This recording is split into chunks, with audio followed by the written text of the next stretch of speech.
আমাদের যে কর্মসূচি যে আমাদের রাকসু জিএস যিনি তিনি আসলে অনবরতই বিভিন্ন কর্মসূচি করেন, যেগুলো আসলে আমি জানি না যে স্বাভাবিক মস্তিষ্ক নিয়ে সে করেন কিনা, কিভাবে করেন। তো আমরা অবশ্যই মারামারি কাটাকাটি চাই না।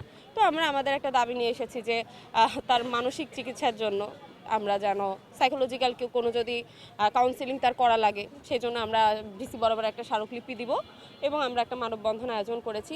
সার্বিক অনেক পরিস্থিতি নিয়েই আসলে এই সব কিছু, এবং আমাদের কর্মসূচি আজ এটাই।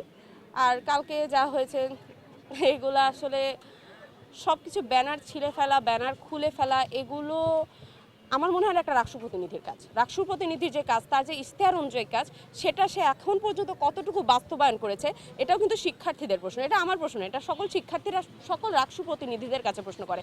কালকে ব্যানার খুলে ফেলার পরে অনেক রাষ্ট্র প্রতিনিধি যারা ঘুমিয়েছিল, তারা ঘুম থেকে উঠে অনেক স্ট্যাটাস দিয়েছে, এতদিন হয়তো যাদের আমরা খুঁজেই পাইনি। কিন্তু এখন তারা ব্যানার খুলে ফেলার পরে সেটা নিয়ে তারা খুবই উচ্ছ্বসিত, অথচ তারা তাদের কাজের বেলায় কিন্তু আমাদেরকে কি বলবো, একটা যা বলেছে তা তো করেনি, বরং সে আগের সংস্কৃতির মতোই আমি কথা দিলাম কিন্তু ভোটের পরে আমার আর খোঁজ নেই, সেই সংস্কৃতিটাই তারা বজায় রেখেছে।